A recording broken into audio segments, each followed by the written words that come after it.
면류관을 하나님께 드린다. 제가 올해 와가지고 이 가사를 굉장히 좀 의미 있게 묵상하게 되었어요. 우리에게도 다 면류관이 있을 텐데, 영화의 면류관, 자랑의 면류관이 있을 텐데, 이 면류관을 하나님께 드린다라는 게 얼마나 하나님께 의미 있는 행동인가 하는 그런 고백이, 그런 묵상이 들더라고요. 은혜의 고백 참 감사합니다. 우리 옆에 있는 성도님들과 함께 인사 나눕시다. 우리는 예수 따라가는 제자입니다. 같이 인사 나눌까요? 우리는 예수 따라가는 제자입니다. 네. 여러분들 옆에 있는 성도님이 제자로 보이십니까? 네, 제자로 보여야 합니다. 우리 마음 가운데 예수님을 따라가는 작은 제자, 예수님의 제자로 늘 마음 가운데 그러한 정체성을 늘 갖기를 소망합니다. 지난주 우리는 베드로전서 3장 마지막 부분을 통해서 고난 속에 담겨져 있는 이 신앙 승리라는 것을 함께 살펴보았습니다. 오늘 본문 첫 절에서는 앞 내용을 이어서 이렇게 시작을 하고 있는데요, 이렇게 말합니다. 그리스도께서 이미 육체의 고난을 받으셨으니, 그리스도께서 이미 육체의 고난을 받았다. 이 한 문장 안에는요, 우리가 지난주에 살펴보았던 복음의 정수요, 신앙 안의 고난에 대한 의미가 담겨져 있습니다. 예수님께서 육체의 고난을 받으셨다. 이것은 십자가를 의미하는 것이잖아요. 십자가 안에 담겨져 있는 고난을 이렇게 표현한 것입니다. 지난주 우리는 고난에 대해 무엇이라 말했습니까? 첫 번째로, 고난은 하나님으로 인도하는 길이라고 하였습니다. 예수님의 고난 자체가, 이 십자가가 하나님께로 인도하는 길이 되었다. 예수님의 십자가는 단순한 유대인들의 배신과 유대인들의 손에 의한 처형이 아닙니다. 구약 때부터 예언되었던 십자가의 모습은 이 구약 제사의 모습을 띠고 있는 것입니다. 의인이신 예수님께서 바로 불의한 우리를 대신해서 십자가에 처형된 대속 제사인 것입니다. 때문에 우리는 예수님의 이 속죄제로 인하여서 불의하지만 예수님의 의로움을 갖고 하나님 아버지께 나아갈 수 있는 길과 기회를 얻게 된 것입니다. 두 번째로, 고난은 생명의 열매를 맺는 밀알이라고 하였습니다. 예수님은 한 알의 밀알이 되어서 땅에 떨어져 죽으심으로 수많은 구원의 열매를 맺었다라고 이야기를 했죠. 주님의 육체적인 고난은 마치 노아 시대 때 노아가 100년이라는 시간 동안에 홀로 열심히 노동하고 고난을 받았던 그 모습과 비유가 되어서 당시 믿는 그리스도인들에게도 고난이 뿌려졌는데, 그 고난과 수고를 통하여 구원의 방주가 만들어졌다. 구원에 대해서 초청을 받는 사람들은 구원의 방주에 올라타 생명을 건짐받고 구원에 이르게 되었지만, 그 소식에 불참한 사람들, 초청받지 아니한 사람들은 그 하나님의 심판과 함께 저주의 인생, 심판받는 결과를 맺게 되었다라고 이야기를 나눴습니다. 그런데 한 가지 더 특별한 의미가 되는 것은, 구원의 방주에 올라탄 사람들은 이 홍수, 물 내린 것이 그냥 심판이 아니라 하나님 안에서 하늘에 계신 하나님을 향한 상승이었다. 영적인 상승이 바로 하나님의 홍수 심판이었다. 그것은 바로 물세례가 죽었다 살아나는 것을 의미하는데, 부활이 이들에게 임하게 된 것이다 라는 것을 설명하였습니다. 이런 의미에서 예수 그리스도의 고난은요, 그 십자가는 2000년 전 골고다 언덕에서 돌아가셨다라는 역사적인 사건 이상으로의 의미가 있는 것입니다. 우리들의 신앙 전체를 아우르며 새로운 신앙과 새로운 영적인 로드맵을 펼쳐낸 사건이 바로 예수 그리스도의 십자가 사건인 것입니다. 한 인물의 희생이 모든 것들을 새롭게 재편성한 것입니다. 예수 그리스도의 희생이 말입니다. 이렇게 희생과 새로움의 역사는 불가분의 역사인 것입니다. 하나님의 섭리에는 이 고난과 부활, 그리고 희생과 새롭게 함의 역사, 그 규칙이 담겨져 있는 거예요. 그래서 고난이라는 것이 달리 새롭게 보여지는 것입니다. 이런 의미를 갖고 4장 첫 절에 이렇게 이야기를 떼는 것입니다. 그리스도께서 이미 육체의 고난을 받으셨으니, 다른 말로 표현하면 십자가의 신비는 이미 이루어졌다, 완성되었다라고 선언하며 말씀을 시작하는 것입니다. 다음으로 말하는 것이 무엇입니까? 이야기하기를 이렇게 말합니다. 너희도 같은 마음으로 갑옷을 삼으라. 너희도 같은 마음으로 갑옷을 삼으라. 사도 베드로는요, 흩어져 있는 나그네들을 향하여서 너희도 예수님과 같은 마음을 품으라 라고 권면을 하고 있습니다. 그렇다면 예수님의 마음이 무엇이겠습니까? 성육신하여 이 땅에 오신 예수님의 마음을 잘 표현한 구절이 한 구절이 있는데요, 동일하게도 이 구절 안에서도 예수님의 마음을 품어라 라고 권면하고 있는 것을 볼 수가 있는데, 빌립보서 2장 5절에서 8절까지 말씀입니다. 우리 자막과 함께 한 목소리로 같이 합독하도록 하겠습니다.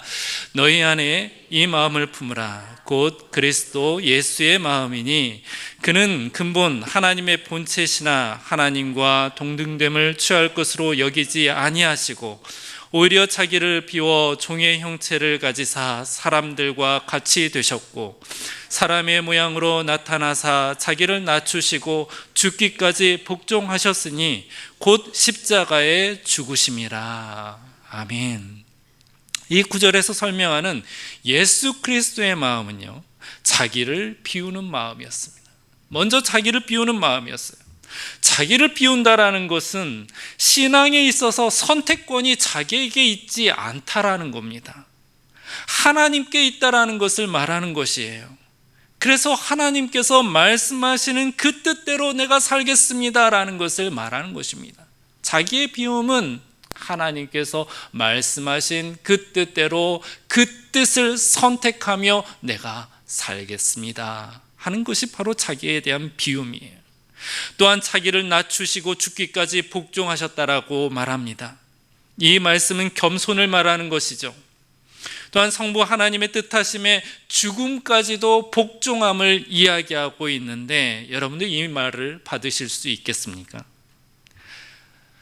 하나님께서 말씀하면 나의 생명까지도 내어드리겠다. 참으로 우리는 그냥 이 말씀 맞다 하면서 아멘 외치지만, 실제적으로 너 당장 나를 위해서 희생해라, 순교하라 라면 굉장히 심각해지는 것이 우리들의 존재들이잖아요. 목숨까지도 하나님께 드려진다. 그만큼 하나님께서 나의 주가 되신다라는 것을 인정하는 고백인 거예요. 하나님께서 나의 모든 것을 주관하십니다. 때문에 주님께서 하라 하시면 내가 나의 목숨까지도 바쳐서 주님의 일을 이루겠습니다 하는 그런 다짐인 거예요.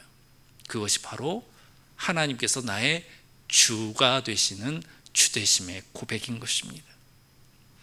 그러므로 그리스도의 마음을 품으라 라는 뜻은 바로 이 내용을 말하는 것입니다.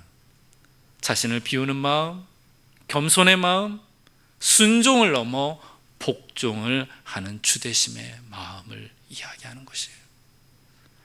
그런데 사도 베드로의 말이 너희도 같은 마음으로 갑옷을 삼으라 라고 말합니다. 갑옷을 삼으라. 마음을 갖는다, 품는다라는 의미와 좀 더 다른 갑옷을 삼으라 라고 권면하고 있습니다. 갑옷은 무엇을 말할까요? 무장을 말하는 거잖아요. 그냥 마음에 품는다라는 것은 그리스도의 마음이 내 마음에 들어와서 이식되어지고 자라나는 그런 의미라면, 갑옷을 취한다, 갑옷을 삼는다라는 것은 뭔가 하나하나 무장되는 것이잖아요. 원어적 의미 또한 이런 의미를 갖고 있습니다. 군인이 전쟁터에 나가기 전에 무기와 방어에 완전 무장한 상태를 이야기하고 있는 것이 이 갑옷을 삼으라라는 원어적 의미입니다. 능동적인 방어 자세를 말하는 것이죠. 보통의 경우 고난이 찾아오면 우리들은 당황하기 마련입니다. 힘겨워하기 일쑤예요. 그래서 고난 이후 대처하니라 정신이 없습니다. 어떻게 해야 할까? 이 고난의 터널에서 어떻게 하면 빠져나갈까라고 고심고심합니다. 하지만 영적으로 노련한 성도님들은요, 특히 선교사님들을 보면 이런 경우들이 참 잘 드러나고 있는데 시험에 대한 대비가 잘 되어져 있어요. 왜냐하면 그 나오는 시험들이 대부분 동일하기 때문인 것입니다. 그래서 이런 반응을 나타내요. 또 찾아왔구나. 너 또 나한테 왔구나 라고 그렇게 반응을 합니다. 이미 어떤 시험인지 또 사단은 어떤 공격을 펼칠지 잘 알고 있어요. 그리고 어떻게 하면 이기는지도 잘 알고 있어요. 그래서 이때만큼은 영적으로 긴장하게 되는 것입니다. 작정 기도에 들어가기도 합니다. 말을 아끼기도 합니다. 시선은 하나님께 향합니다. 어느 때보다도 더 신경을 쓰는 신앙 모드로 진입하게 되는 것입니다. 그래서 이 때를 잘 넘깁니다. 그게 바로 노련한 성도에게서 볼 수 있는 모습인 것입니다. 사도 베드로가 너희도 같은 마음으로 갑옷을 삼으라 라고 말한 의미는 바로 이런 대처하는 자세를 말하는 거예요. 그 자세를 요구하는 것입니다. 언제든 고난이 찾아오거든 그것을 대처할 수 있는 자세, 태도. 고난이 찾아오거든 예수님과 같이 자신을 비우고 겸손의 마음을 가지며 하나님의 뜻에 복종하는 마음과 함께 그것을 이길 수 있도록 너의 심지를 더 깊이 뿌리 내려라. 그것을 사도 베드로는 말하고 있는 것입니다. 사랑하는 성도 여러분들, 이 시대를 살아가는 우리 역시도 이 말씀과 같이 영적으로 무장하여 고난에 대해 잘 대처하는 모습이 우리에게 있기를 소망합니다.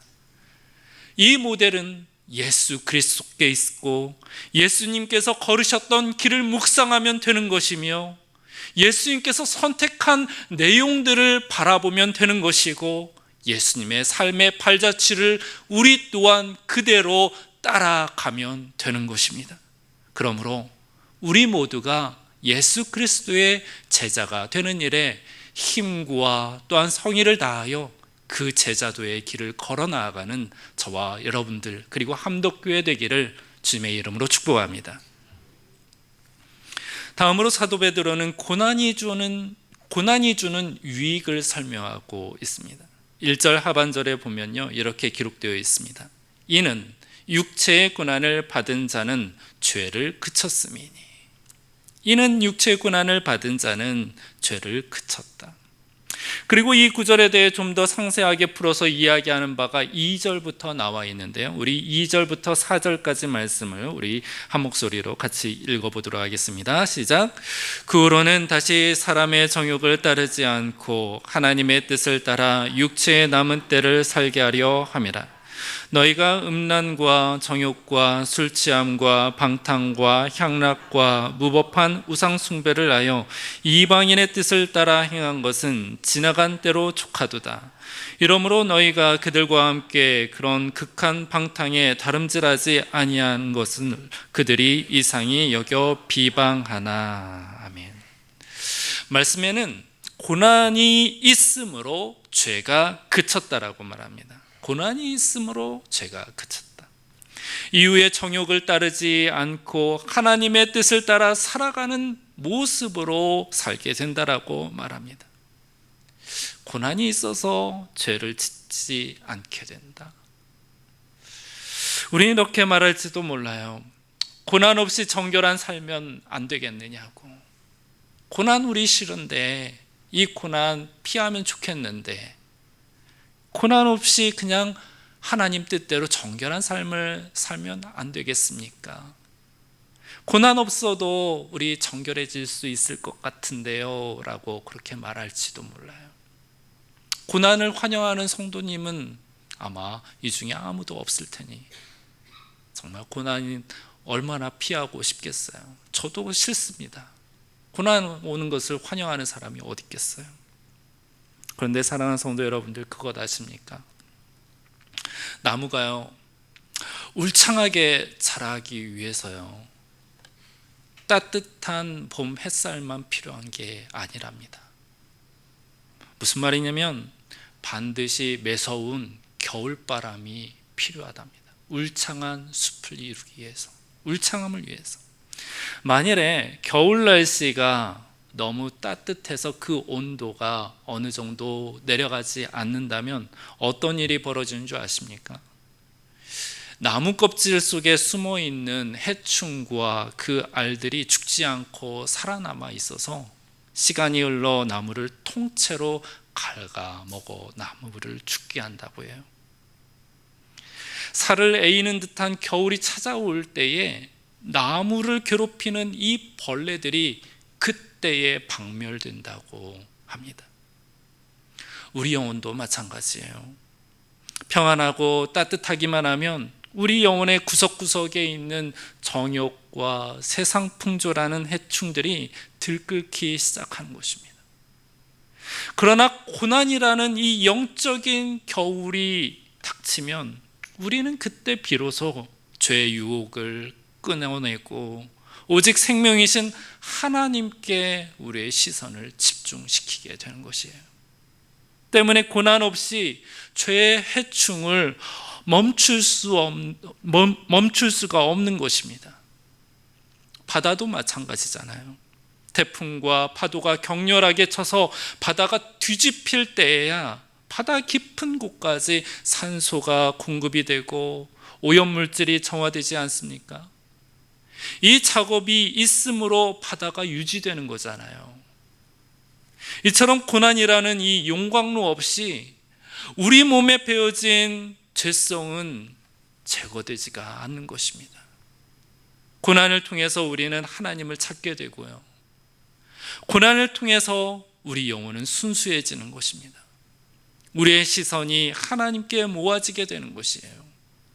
다른 곳을 바라보지도 다른 것을 찾지도 않게 되는 것이 이 고난의 터널을 통해서 이러한 영적인 유익함을 얻게 되는 것입니다. 다윗의 인생을 보면 고난이 있음과 없음의 차이를 분명히 볼 수 있는데, 다윗으로 말하면 고난의 인생을 살았다 할 수 있지 않겠습니까? 장인 사울에 의해서 도망자의 신세를 살았고, 아들 압살롬에 의해서 그 도망자의 신세를 또 살게 되는, 정말 그 인생 자체가 도망의 인생이고 고난의 인생인데, 그런데 아이러니하게도 다윗을 통해서 수많은 시편들이, 주옥 같은 시편들이 이 고난의 시간에 다 탄생이 되었던 것입니다.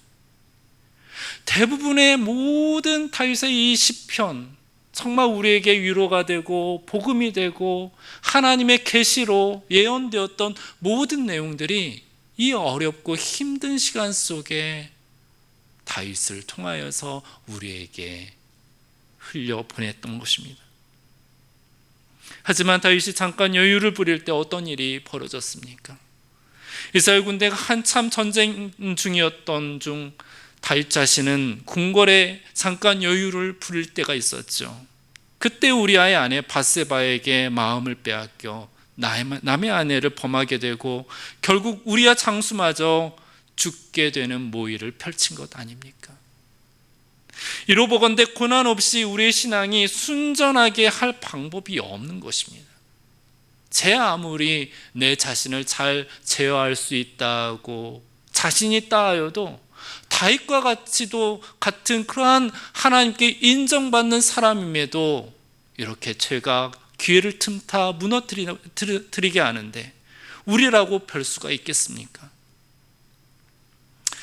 우리의 본성은요, 죄성을 바라는 이 자석과 같은 그러한 모습이 있어요. 그런 힘이 있습니다. 끌어당기는 이 욕망의 힘이 있어요. 때문에 사도 바울이 죄에 대하여서 이렇게 표현을 했습니다. 죄의 법으로 나를 사로잡는 것을 보는도다. 죄의 법이 나를 사로잡는데요. 나는 가만히 있는데 죄의 법이 나를 자꾸 막 끌어당긴대요. 하지만 고난을 통해서 자신에게 있는 이 죄성을 하나씩 하나씩 제거할 수 있는데, 앞에서 이야기한 것과 같이 은혜의 용광로에 우리가 빠질 때에 우리에게 언제 붙었는지도 모를 그 죄성 하나하나가 우리에게서 떨어져 나아가게 되는 것입니다. 그래서 우리는 이때에 하나님께 자복하며 회개하는 것이에요. 순수해지는 것입니다. 우리의 거짓을 회개하고요, 우리의 교만을 회개하고, 우리에게 있는 미움을 회개하고, 이기적인 마음을 회개하게 되는 것입니다. 그래서 이때에 우리는 순전한 신앙, 순수한 신앙으로 거듭나게 되는 것입니다. 1절 하반절부터 4절까지의 내용이 바로 이것을 말하고 있는 것이에요. 2절 말씀 보면 어떻게 나옵니까? 다시 사람의 정욕을 따르지 않고 하나님의 뜻을 따라 육체의 남은 때를 살게 하려 함이라. 그러니까 정욕을 따르지 않고 하나님의 뜻대로 이때부터 살겠다고 그렇게 다짐하고 그렇게 살아가는 거예요. 고난의 시점을 통해서 말입니다. 3절 말씀 봅시다. 3절 말씀은 당시 로마 문화 속에 자리 잡은 정욕의 모습을 낱낱이 기록하고 있는데, 소개하기를 음란과 정욕과 술취함과 방탕, 향락과 우상숭배 등 이방의 문화권 속에서 이루어지는 죄악을 하나하나 다 열거하고 있는 것을 볼 수가 있습니다. 그만큼 사회가요, 타락한 사회가 되었습니다. 현대 사회만 그런 게 아니라 그때 당시에도 흩어져 있는 나그네 삶의 모든 환경들이 이러한 문화 속에서 살아가고 있었던 것입니다. 얼마나 죄의 유혹들이 많은 세상 속에 놓여져 있는 것입니까? 4절 말씀은 이 세상에 속한 사람들이 믿는 그리스도인들을 바라볼 때 죄를 끊고 정결한 길, 다른 길을 가는 우리들을 이상히 여긴다고 합니다. 세상의 양락과 풍요, 죄에 젖은 문화는 세상 사람들의 기준으로 우리를 즐겁게 하는데, 딱 이 온도가, 이 온탕이 우리의 참 좋은 최적의 온도가 되는데, 그리스도인들을 보니까 전혀 다른 모습으로 살아가는 거예요. 이 온탕에서 벗어나고 있는 거예요. 그러니까 미운 것입니다. 시기가 되고요, 왜 다르게 사느냐며 핍박하고 싶은 것입니다. 오늘 새벽 기도 때 함께 나눴던 그런 그 묵상 이야기가 바로 이것을 잘 말해준다 생각하는데요. 철로 역정 묵상집에 보면은 오늘 내용이 이랬습니다. 주인공 크리스천과 신실이 함께 이제 동행해서 길을 가는 길이었어요. 근데 그 길을 가는데 어떤 마을에 들르냐면 허영이라는 마을에 들릅니다. 허영이라는 마을 속에는 허영의 시장이 열렸습니다. 그 시장에 들어갔어요. 그 모든 진열된 물건들을 보니까 허영 자체였습니다. 여러분들, 허영이 무엇입니까? 겉은 화려하지만 실속 없는 그냥 빛 좋은 개살구인 것이에요. 그냥 겉만 화려한 것입니다. 영혼에 있어서는 유익함이 하나도 없는 것들이에요. 크리스찬과 신실은 이 허영의 시장 상인들의 말을 거는데 그 말을 듣지도 않고 자기의 길을 꾸준히 갑니다. 가야 할 길을 가고 있어요. 그런데 이 크리스찬과 신실의 태도에 상인들은 굉장히 불쾌해합니다. 왜 우리들의 물건을 보지 않느냐며, 우리들의 이야기를 귀담아 듣지도 않고 왜 우리들의 이 시장 속에서 우리와 같이 행동하지 않느냐며 불쾌해합니다. 그래서 시장 관리인을 불러다가 재판장에게 넘기게 됩니다. 이처럼 세상에 속한 사람들은 그리스도인들의 삶을 이해할 수가 없어요. 우리는 이렇게 사는 것이 맞는데 왜 저들은 저렇게 살까? 아니, 주말이면 가족들과 함께 즐기고 지인들과 함께 여유 있는 생활을 하는 것이 마땅한데 왜 그리스도인들이라고 저렇게 유별나게 살아야 할까?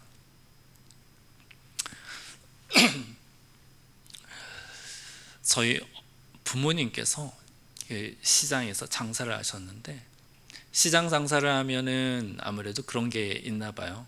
가게 하나라도 문을 닫으면 다 피해가 고스란히 간다고. 근데 가게들이 다 열려 있었어요, 주일에. 그런데 믿음의 가정이라고 해서 저희 가게를 주일에는 문을 닫았어요. 그랬더니 온갖 핍박이 다 저희 어머니에게 다 몰리는 것입니다. 오후에는 문 열었는데도 불구하고. 그 이후에 참 또 한 번의 커다란 하나의 위기가 또 오게 되었는데, 그 앞집이 이제 무속신앙, 어머니가 앞집 아주머니의 어머니가 신내림을 받은 무당이었어요. 근데 그 신내림이 그 아주머니에게까지 이르게 되었어요. 근데 이제 시장에 많은 경제적인 손실이 있다 하면서 모든 타겟들이 다 저희 어머니에게 향하였었는데, 그 앞집에 있는 무당의 신내림 받은 아주머니가 딱 저희 어머니를 타겟으로 삼고 그때부터 괴롭히는데 한 1년, 2년 넘게 괴롭혔네요. 보면 세상 사람들은 그것을 이해하지를 못해요. 나와 같은 삶의 방식이 아닌 다른 삶의 방식이라면서 그것을 용납하지를 않는 것입니다. 세상의 이치가 그렇게 흘러가게 되어 있어요. 때문에 사랑하는 성도 여러분들, 우리 중에는 신앙생활을 한다 하면서 이러한 오해 또는 공격받을 때가 있습니다. 신앙을 갖는다라는 이유 하나만으로, 하나님을 섬긴다는 것 이유 하나만으로 우리에게 영적인 공격이 우리에게 날라올 수가 있습니다. 하지만 여러분들, 이때라도 여러분들 영적으로 무장하여서 승리하기를 원합니다. 왜냐하면 이때를 통해 우리의 신앙은 더 빛을 발하게 되고, 이때를 통하여서 신앙의 열매는 맺혀지게 되고, 하나님의 목전에서 이 열매가 값진 열매로 제시되기 때문인 것입니다. 바라기는 여러분들의 삶 가운데 그러한 영적인 승리와 무장이 있기를 주님의 이름으로 축복합니다. 우리에게 소망이 되는 이유는 이 모든 것들을 다 살펴보시는 하나님께서 이 모든 것들을 다 알고 계신다는 거에 소망이 있습니다. 5절 말씀인데 우리 5절 말씀을 같이 한번 읽어보도록 하겠습니다. 시작. 그들이 산자와 죽은 자를 심판하기로 예비하신 이에게 사실대로 고하리라. 아멘. 심판의 날, 그리스도인들을 핍박하는 세상에 속한 사람들이 그날이라는 것은 심판의 날이죠. 그 심판의 날에 사실대로 증거한다 말합니다.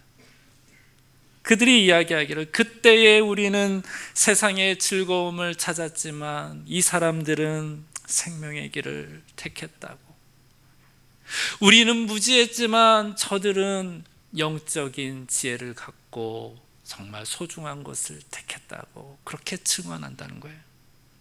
사랑하는 성도 여러분들, 사도 베드로가 흩어진 나그네들에게 말씀한 내용들은 인생의 지혜를 가르친 것이 아닙니다. 그냥 근거 없는 격려의 말을 전한 것이 아닙니다. 고난과 이에 해당하는 심판과 부활, 그 모든 것들이 정말 사실대로 되어지는 하나님 앞에서 그 되어질 역사, 그 역사를 사도 베드로가 증언하고 있는 것입니다. 이미 예수님께서 걸어가셨던 길이고, 그 걸어가셨던 길 속에 십자가와 부활의 영광을 사도 베드로가 다 목격한 모습인 것이에요. 그 목격한 모습을 증언하고 있고, 흩어진 나그네들에게 너희들에게도 소망이 있는데 그것은 예수님께서 이미 우리에게 다 보여주셨다. 십자가를 치는 것, 그것은 우리에게 고생일지 모르지만, 우리에게 위협이 되고 우리를 곤란하게 하고 우리를 암담하게 할지 모르지만, 결국에 이르러서는 그 십자가가 부활의 영광으로 변하더라. 너희들도 지금 수고롭고 많은 오해와 공경 속에 처했을지라도 오히려 기뻐해라. 왜냐하면 저 성부 하나님께서 이 모든 것들을 다 살펴보고 계시기 때문에 너에게 주어질 것은 멸망과 실패가 아니라 영화의 면류관이 너희들에게 씌어질 것이야 라고 그렇게 안내하고 있는 것입니다. 혹시 여러분들 중에 고난의 상황 가운데 처해 있는 성도님이 계십니까? 세상의 뿌리로부터 거절과 비방을 받는 성도님이 계십니까? 오늘의 말씀이 여러분들 마음 가운데 확신의 말씀으로 마음에 새겨지기를 주님의 이름으로 축복합니다. 우리 모두에게도 이 말씀을 기억하여 하나님 앞에 인정받는 그리스도인으로 살아가는 은혜가 있기를 주님의 이름으로 축복합니다. 여러분들 이 말씀을 기억하십시오. 고린도후서 4장 16절 말씀에 우리를 향한 위로와 격려의 말씀이 있습니다. 우리 소리내서 함께 읽어보도록 하겠습니다. 시작. 우리가 낙심하지 아니하노니 우리의 겉사람은 낡아지나 우리의 속사람은 날로 새로워지도다. 육체의 고난으로요, 우리의 겉사람은 낡아질 수 있어요. 핍박으로 인하여서 우리는 근심과 걱정에 그렇게 잠을 못 이룰 수도 있습니다. 고생할 수도 있습니다. 하지만 우리의 영혼은 날로 새로워지게 된답니다. 우리의 영혼은 날로 정화되어서 늘 새 것으로 된다는 것이에요. 사랑하는 성도 여러분들, 이 모습을 꿈꾸기를 바랍니다. 저는 설교자로서 또 목회자로서 그런 소망하는 바가 좀 순간순간 있어요. 매 순간마다 있었으면 좋겠는데 순간순간 있어요. 명설교가가 되고 싶다. 참 목사가 되고 싶다. 참 뭐랄까요, 하나님께서 또한 많은 사람들의 본보기가 되면 참 좋겠다라는 그런 마음, 그냥 선한 그런 욕심인 거죠. 그런 마음이 있어요. 그런데 이렇게 되는 것이 그냥 되어지는 게 아닌 것을 알게 되었습니다. 우리나라에서 또한 지금까지 정말 많이 알려지고 하나님께 들림받고 사용되어진 그런 모든 사역자들은요, 그 안에 아픔과 그만한 고난이 다 있었던 거예요. 때문에 하나님께로부터 쓰임받았던 것을 보게 됩니다. 우리들도 마찬가지입니다. 고난이 있으므로 우리에게 승리의 면류관이 있는 것입니다. 고난 없이 영광이 주어지지가 않습니다. 그러므로 우리에게 있는 고난이 있다라면 이 모든 것들을 하나님께 아뢰어 승리의 길로 나아갈 수 있는 인내와 소망이 여러분들에게 주어지기를 주님의 이름으로 축복합니다. 그래서 우리 모두가 하나님께로부터 인정받는 예수님의 제자들이 되기를 다시 한번 주님의 이름으로 축복합니다. 이 시간 함께 주신 말씀을 놓고 함께 찬양하도록 하겠습니다.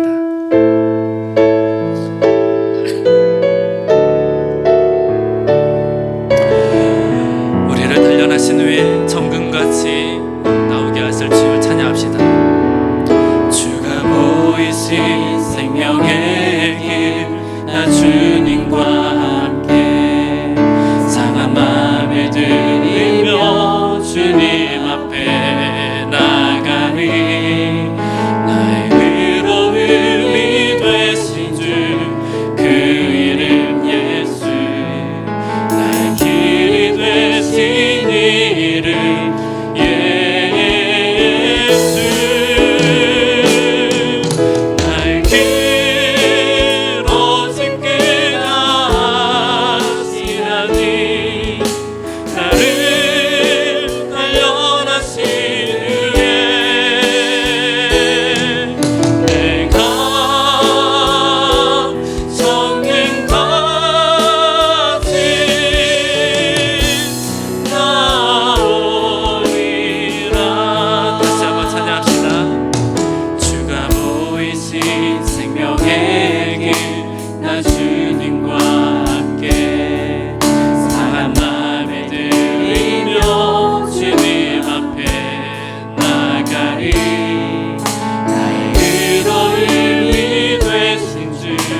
그 이름 예수, 나의 길이 되신